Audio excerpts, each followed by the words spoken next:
Being back in Ghana feels amazing. Amazing. I just love it here. I love living here in Ghana. One thing about it, when I was living in America, I would dread coming back from vacation. I would hate that last day of vacation, just felt like, oh my God, I got to get back to this. But now, since I live in Ghana, I was so ready to come back to spices and seasoning and keely weely. I was at the airport. Charlie, please, please. I'm happy to be here, y'all. I love it. Hi, my name is Gio Mara. I'm in the development and construction industry. Today I'm not trying to sell you real estate. Today I want to talk to my brothers and sisters in the diaspora, those who have been there 15, 20, 30 years. I spent close to 20 years. I went in my 20s, came back in my 40s. Do you guys know why all the Black Americans are now migrating back to Africa, especially Nairobi? This is Kilimani. Look at the skyline. All real estate coming up. These are the opportunities these guys are coming and snapping. You guys who are tired of the rat race, you also have a chance now to start planning how you come back home. But you can't come back home if you haven't invested. You can't come with the money and start investing. No. You need to start planning how you're coming back home. And the surest way, honestly, real estate is not a bad way if you start investing now. And by the time you come back home, you have something already going on. You have steady income. Wagwan family, welcome back to my YouTube commentary. Thank you so much for tuning in, and I love you all deeply. To my powerful family in America, in the Caribbean, in London, in Ghana, in Kenya, in South Africa, all over the world, may the ancestors bless this moment. Now, today we are not just talking about migration, okay? I'm talking about reconnection. I'm talking about restoration. I'm talking about, revelation. And a movement that was once a dream is now a living prophecy. Black Americans are moving back to Africa. Caribbeans are moving back to Africa, especially to Kenya and Ghana. And this isn't just about travel. It's about healing a wound that began over 400 years ago. Now, we have seen a lot of Black Americans going to Kenya and Ghana, mostly to be precise. And in this video, we want to talk about why Black Americans are moving to Kenya or why Black Americans are moving to Ghana, okay?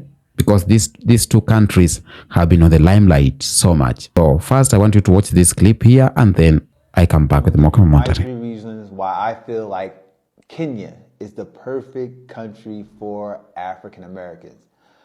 Reason number 1 is you experience no culture shock. Like, since I've been here, and I've been here over a month now, I have not experienced culture shock. I feel like, especially in Nairobi, everybody's up on everything. All the trends, all the slang. Like, I can say stuff, and it's just like I'm at home. They just understand me. Like, I'm like, yeah, I'm Gucci or whatever. And they're like, yeah, yeah. Or people have told me, yeah, I'm Gucci. And I'm like, really? And they're really up on everything, like from like early 90s R&B to like obscure early 2000 rappers like Jibbs. I don't even know if people even remember like Jibbs, the guy who made Chain Hang Low song. So you're gonna feel right at home. It's like you're just like in another city in America. It's like they transported a part of America and installed it in Kenya. And I feel like that's like not just American culture, like UK culture. Like, Kenyans are very, very worldly. I could say that. They know a lot about the world. Number 2 is everybody speaks English. And that's huge, because I used to live in Tanzania, and there were a lot of people, you would run into a lot of people who didn't speak English, and then you needed to use Swahili. But here, I have never ran into anybody that didn't speak English. Everybody, from security guards to the help, everybody speaks English. So you don't really have to worry about learning Swahili. I mean, you should learn Swahili. Swahili is a dope language. I recommend you learn it. But it's not necessary to learn Swahili or another language to live in Kenya, especially Nairobi. And number 3 and this is a big one, Kenya is affordable. Kenya is very, very affordable compared to other African countries I've been to. Like if you're trying to get like a super modern apartment, you can spend like a couple thousands of dollars. Like just like a basic modern apartment, you could spend a couple $1,000s. Like one of my apartments, which is it's not bad, it's not like super, super expensive, but like one of my apartments in Tanzania for a 3-bedroom was like $1,000. But that was back during the pandemic, so it's probably more now. But in Kenya, you can get reasonably priced places, especially like if you don't want to stay like in the center of town, like you want to get away from CBD, Westlands, and like Kilimani. Like there's people who's like renting places and their places look like super nice.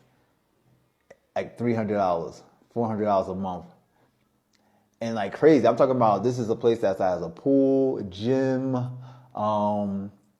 it's like just like parking, just modern, newly built, and for $300 or $400 a month for like a 2-bedroom, like you can't beat that. Like you can't beat that with a stick. So I moved into a place in Nairobi, but just like outside of the city, and it's very like village kind of vibes. It's not city vibes. So like outside, I had gone to like the town center, and I wanted to just get my hair done and then sit down and relax, figure out what I was gonna do next. So I sat down at a bar, got some of this Java, and then this guy comes up to me and he just approaches me and starts talking to me. Apparently he's from the UK, and he went to the UK for like 12 years and then he left. And I was like, why'd you leave the UK? Like so many Kenyans want to go where you were. And he said, there's money, you can get jobs, but it just wasn't for me. Like life was so boring there. And it just like, it reminded me because when I go to the US, yes, you can make money a lot easier and it's not something that should be taken lightly. I come to Kenya because of the peace of mind I feel when I'm here. And to me, peace of mind is worth even more. So I want to get back into doing this because when I met that guy, he was like, you're American? Why aren't you documenting your stay in Kenya? And I was like, I pulled up my TikTok and I showed him, like, yeah, I've been doing it, but I like took a break. So I want to come back and start doing it like daily again because it was interesting. My life when I'm here is like a movie. So maybe, you know what, fuck it, I'm back. Right now I'm in Kenya. I decided to relocate for some time. Honestly, this is one of those like crazy faith type of seasons I'm in where I've kind of left everything behind back home in the States and decided to come here to get to know myself and get to know the plans that God has for me at a deeper level without the distractions of being in a hustle culture in a Western society. It's only been like 2 weeks, and before I left, I remember that I was writing in my journal, and I usually read this book every morning called The Pivot Year by Brianna West. There's so much goodness in that book if you're in a season of pivoting, right? So much goodness in that book. And I remember I wrote down something that she had posted, and I rewrote it in a way that is kind of like an affirmation for myself. And this is what it said. I will allow my life to be more than I ever thought it could be. I will combat the limiting thoughts that have made me cling so tightly to the wounds I have outgrown. I will listen to the little calling in my heart that knows what's really true, even if my mind doesn't know how it might be possible. I know there is more available to me than I could ever imagine, and I will let myself be expanded to set an example to others just like me who are waiting on finding that courage. Ghana is upcoming right now, I'm telling you. And for some reason, the president wants he's banking on African Americans. He really is. He's banking on y'all. Like, come over here. We're going to have a future. There's so much land. You want to give it to you for free. So I'm telling you, you go over there, you have a social life. Time management. You don't have to work 9 to 5 because, again, you're the boss. You're controlling your shit. You know what I mean? You're making your money. You can even start your own company over here, the trucking company if you want to. You're still making money from this side, and you live in Ghana. You know what I mean? So that's passive income for you. And then you do your photography on the side as well. You know what I mean? So that's 2 incomes you have already. So you can never go wrong with that. Ever. Never. And then you have your peace. And there's another thing. You'll have everybody around. I mean, forget the language. You'll have everybody around you that looks just like you, as far as your skin complexion goes. Yes. Everybody will look like you. And one thing about Africans, I can really guarantee you, because I'm African, I'm not assuming this, I'm not talking out of my ass. I can guarantee you this. Africans are very welcoming. Very welcoming, and this is the reason why we were colonized. Because we was like, yeah, white man, come on. And you see what happened. When I kid you not, like that's one of the things that's one of the things I also know that has differed us down to like people who see our past as a very well, it was horrible. It was horrible. There was no good time mixed within. There was no okay, this was meant to happen. Like say it was God's plan. It was not God's plan for these things to happen. I don't that's not God's plan, yeah. Yeah, exactly. Like these things were not supposed to happen. To where like some people will like, especially all the way up to this age where we all have different opinions. Like we all strive on a different level. We all live by a different accord. Obviously, yes. Potentially, like most of like the people that we see today, is not their fault that they looked the way the people looked, especially ancestor-wise. They did the same stuff to us, to where we don't hold them accountable. We hold those that back then were accountable. Yes. We don't, like, we strive based on what we want to do. We strive based on what we have to do, and then we strive for the ones that we love. And if you don't have somebody that you love, I guarantee you right now, it's a lonely life. You better look forward to that wall talking in a nursing home, because if not, you are going to go way crazier than that. Yes. If you do not have that one that you don't love to and you want to be better for, you better find somebody. Ooh, yo, speak on it, brother. Because this goes back to the people who don't believe in marriage. Okay. 50,000 people saw my last video, but what they don't know is why did I pack up my things and relocate to Ghana? Honestly, I was just tired of the rat race, tired of the weather, tired of just surviving and not living. And to be honest, I wasn't sad or depressed, but I just felt like I wasn't living a fulfilled life. Like I was just going through the motions, and I knew life had to have more than just that.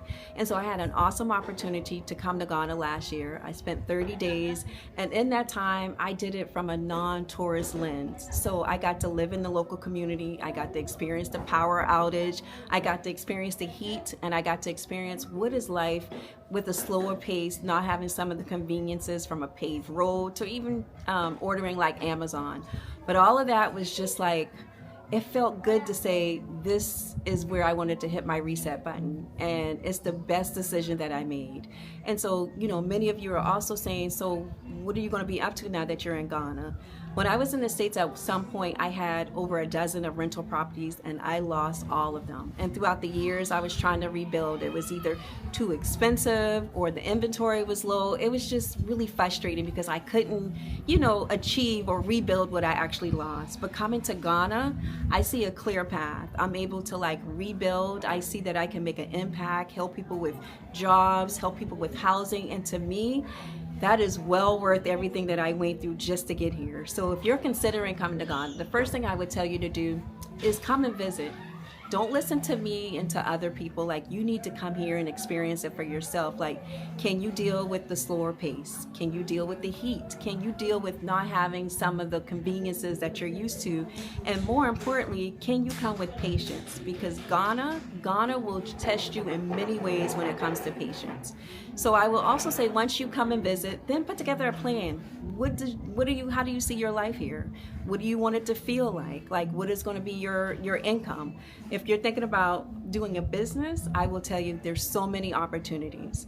So if you're thinking about leaving the rat race, or if you're considering, you want to know if Ghana is going to be a good fit for you, follow, because I promise I'm going to share with you my entire journey, good, bad, and everything in between. Ghana construction industry is booming.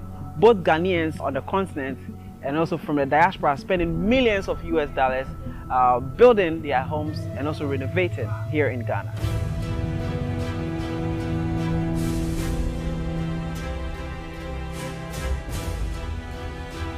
The industry is making a lot of people rich, and this gentleman that we have here today is one of them. This is Drake Taylor, the CEO and founder of Beyond Investment Real Estate. Drake Taylor was born and raised in Kansas City, Missouri. During his childhood, he faced what any black kid would face growing up in that environment. Drugs, gang, you name it. And after his mom realized, she decided to move to the South when he was young, and he admits that probably saved his life. Half of all his brothers are dead. Friends are all killed. So I grew up in a place called Kansas City, Missouri. It's a mid-sized city, about 2 million people in a metro area. It's like any other urban city in the United States. It has its crime issues, it has, all the other issues that it has there. So, mom moved us out of the city or the inner city at a young age. I think she probably seen me getting in trouble, so she moved us to the suburbs, which is like a majority all-white area, and just really wasn't conducive to my lifestyle. But it probably saved me because half the kids I grew up with end up getting killed, through gun violence, X, Y, and Z. His mom decided to move to the South for a better life. He decided to go to college in the South. He had a severe injury and hurt his knee, so he had to put a stop to playing football. He then went ahead to do all kinds of jobs. I played football in college, American football, messed up both my knees, then went to start cutting hair as a barber. Then I worked for the city, inspecting homes, making sure code violations, X, Y, and Z. He was managing a non-profit organization, farming commercial greenhouse farming, growing over 35,000 tilapias. I did agriculture back home. I had a community garden, tens of thousands of free food for people in the community. Had a fish farm, did about 35,000 tilapia I was growing. I got an agricultural patent breeding insects. I went to China to learn how to breed insects on a commercial level. Got a fruit orchard back home still, about 160 fruit trees, somewhere around there. Had 100 beehives. Fresh fish and vegetables raised and grown right in the middle of Kansas City. Right. Nile Valley Aquaponics is meant to address food deserts in the city. They're celebrating their grand opening. Joel Nichols is there, 29th and Wabash, where it's all happening. We are in Nile Valley. This is Nile Valley Aquaponics, corner of 29th and Wabash. Drake Taylor is here, the man behind all of this great work. After living in the USA for most of his life, he decided to relocate to Ghana. The first time he visited Ghana, he went on a tour exploring Ghana. At the end of his tour experience in Ghana, it made him question what he was going back to the USA for. Seeing Ghanaians live in mansion and living a great life compared to what he has heard before. I came in 2019, 20-year return. I stayed with him for a couple of days. I found a tour on Facebook, a group of ladies who was coming, join a tour.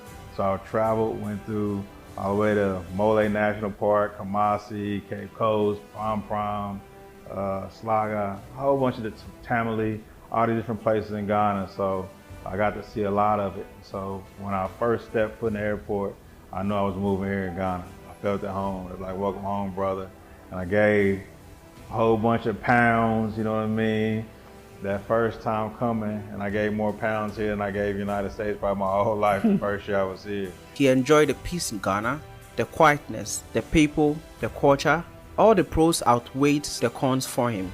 He felt being black in Ghana gave him a different meaning. He felt free compared to the USA. He didn't have to look over his shoulders anymore. No one is trying to kill him here in Ghana. Or even when the police pull him over, he's not scared of his life. So when I got here, it was a whole different atmosphere than what expected. I was posting on social media and people like, where are you at? You in Miami? You in, LA? Because I'll be out the club and they see things that they wouldn't imagine or envision I would be here in Ghana. So definitely showed a whole different side on Ghana or West Africa than what most people grew up seeing. And not only that, he's seen all the opportunities here in Ghana. He couldn't go back, so he decided to stay. Now he's building 105 units of houses in Ghana, Ebri or Bosomase. Before he started, he was facilitating tours from the USA to Ghana. He then realized that most of the tourists wanted a place to stay while here. Eventually, those who decided to move to Ghana wanted a permanent place to stay and invest. So he decided to facilitate that. He realized he was spending between $20,000 to $30,000 on accommodation for his stores. He realized the benefit from owning an accommodation, so he decided to build and take advantage of those. For centuries, black people in America have carried a spiritual memory of Africa. And they have been having this drumbeat in their soul, even without knowing the language or tribe. Something deep inside always whispered about going home. A lot of black Americans who have talked with them, when they are here, they said something keep pushing them to come to the motherland. Something keep pushing them to come. No?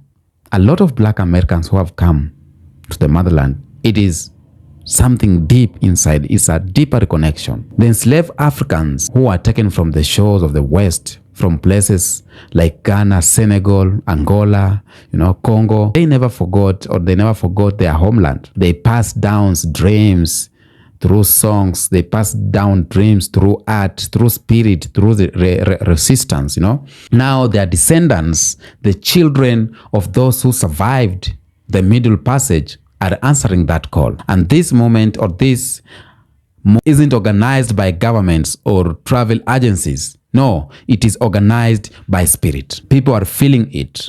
A shift that says it is time to go where you are celebrated. It's time to go where you are not tolerated. Now, Ghana has become the doorway. Why? It was the first sub-Saharan African country to gain independence first in 1957. That speaks a lot. Under Kwame Nkrumah, a visionary who believed in Pan-African unity, he invited black people from across the diaspora to come home to rebuild Africa together. That was back in 1957. So it didn't start today.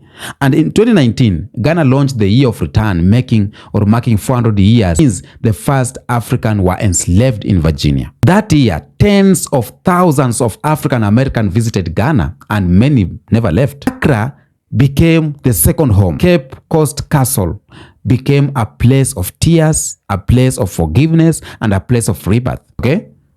And standing in those slave dungeons, people realized that we survived and we are still here, and now we are back. Now, since then, Ghana has welcomed returnees, offering dual citizenship, land investment opportunities, and open arms. It is not perfect, but it is a little bit powerful.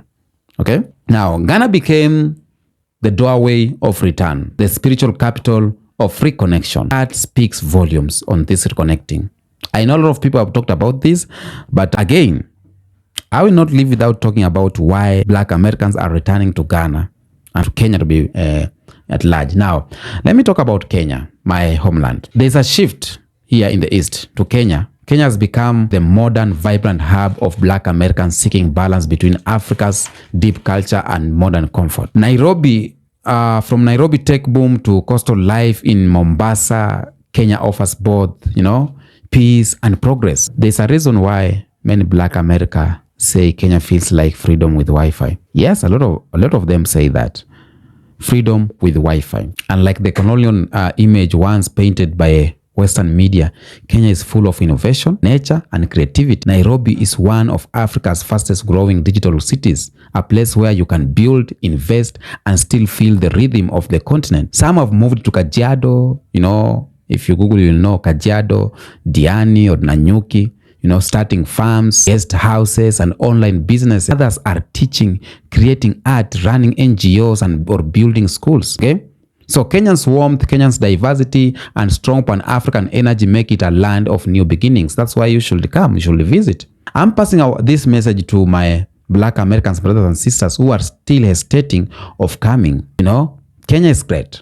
You have to visit here. And many who move says the same thing. I was tired of being black in America, Not tired of being black, but tired of being targeted for it. Police brutality, racial profiling, workplace discrimination, and constant psychological pressure, they take a toll. Black people in America live in a system designed to break the spirit, So when some finally step into African soil, they say it's like taking breath for the first time. They walk through markets to see only brown and black faces, no stares, no fear. No one is following you. No one is staring at you. No one is touching your hair. They drive through villages where people wave and say, Karibu nyumbani. Karibu Kenya, welcome home, But in America, you survive. Just surviving. In Africa, you live, okay? And that's why many call this the Exodus movement, a journey from oppression to restoration. Let's be real. When you come here again, you may have economic freedom, okay, and new opportunities, because money also plays a part here. The US cost of living is skyrocketing. Housing, healthcare, food, and taxes are high. Meanwhile, with the same income, you can live comfortable, even luxurious in part of Africa, okay? Black Americans right now are realizing they can take their remote work, savings, or pensions, and multiply their value in countries like Kenya and Ghana, okay? Now, for example, having $2,000 a month might barely cover rent in New York, but in Nairobi, it can secure a home, hire staff, and still save money. So entrepreneurs are investing in guest house, restaurants, schools, real estate, and tourism. They are not just surviving, they are thriving. Unlike the West, Africa give you spaces to own land and to create and be independent, And what many may don't realize is that this move isn't just political or economic. It is psychological.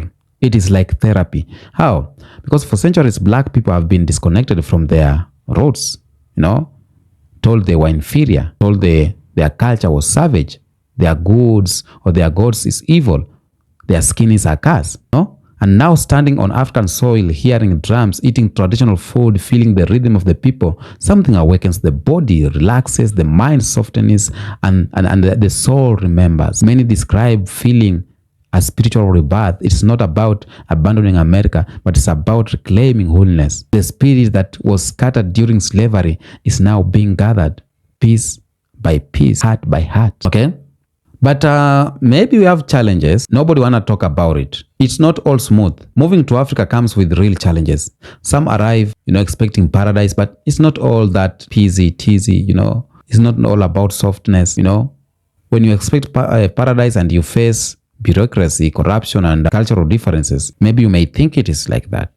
Internet may go down sometimes. Electricity may cut. Some locals may see returnees as outsiders, or assume all Black Americans are rich, Some may see you as rich, may assume, some things like that. Some African Americans struggle to adjust, feeling caught between two words. I'm not American enough here, but not African enough either. But with time, love and humility must find their rhythm. It takes learning, it takes listening and respecting local culture, not trying to bring the Western system into African soil. That's where you go wrong, because when you try to bring the Western culture, you will not blend in easily. It will sound like it will be difficult for you to mix with the people here, okay? And this is where the future lies. For too long, Africa and the diaspora have been by design, Colonizers planted seeds of mistrust, telling Africans that African American were arrogant and telling African American that African were primitive. Those lies served one purpose: to keep Black people divided, okay? Now that wall is breaking. Black Americans are partnering with local communities, creating businesses, schools, and cultural projects. They are exchanging knowledge, technology, and ideas. So the vision is not just to move back. The vision here is to connect back. When the African on the continent and the African in the diaspora unite, the world trembles. Now, when enslaved Africans were taken across the Atlantic Ocean, the ships sailed west, carrying pain, tears, and stolen futures.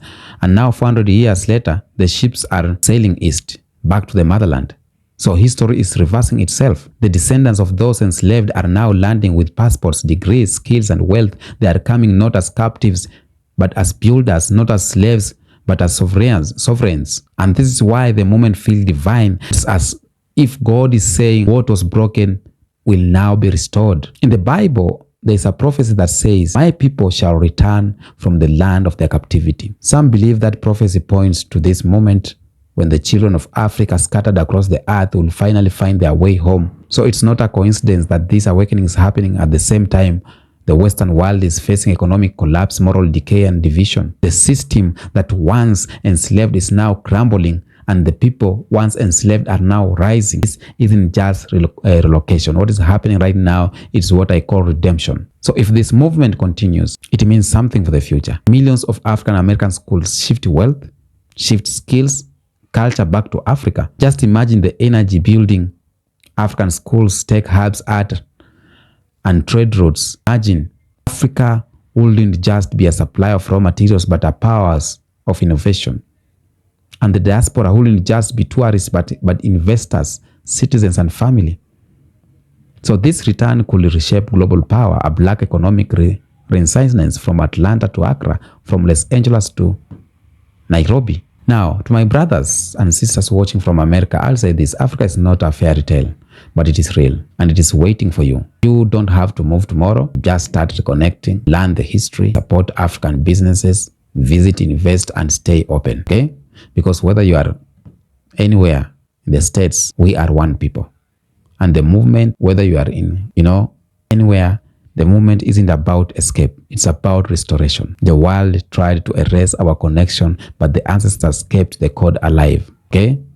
Now that call is echoing. So for those who are saying we are not African, it's up to you to decide. No one will decide for you. No one will judge you. It's your choice. Maybe you are not the ancestors of Africa. Maybe not all black Americans are the descendants of enslaved African. Maybe some are, Now, tell me what you think of the comment section. Until next episode, peace out.